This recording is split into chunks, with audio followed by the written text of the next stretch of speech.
A museum struggling to hit the right notes appears to be on the road to recovery, and if they hit the right tune, it could save you money. But reporter Kat Reed learned there's optimism too with a new board and interim director. Kat.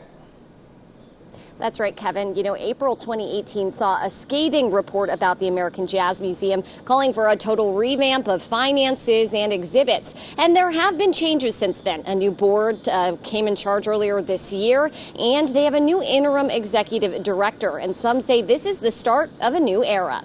A museum changing its tune.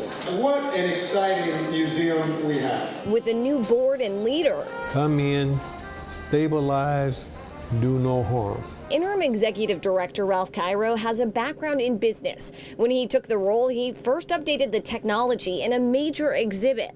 Who wants to pay money when half the exhibits have signs on them out of order? Then staff found wholesale distributors for the gift shop. The practice had been to buy at retail and sell at retail. And you wonder why we're losing money. Last week, the museum finally got a new director of collections who's taking inventory of artifacts. There are also new checks and balances for finances. It comes as the museum will receive about $1 million taxpayer dollars from the city this year. That's the same as last year, but double the amount for years before because of outsourcing. Is $1 million a concern? Absolutely.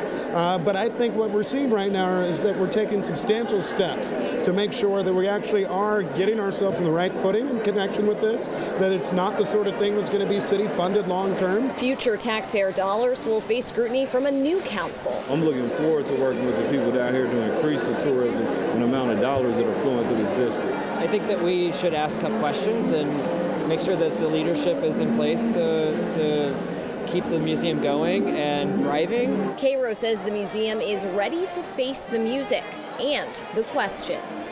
We are in an era of transparency, and our books are open, the museum is open. Come in, take a look, kick the tires, drive it around, and see for yourself firsthand that the American Jazz Museum is in good shape.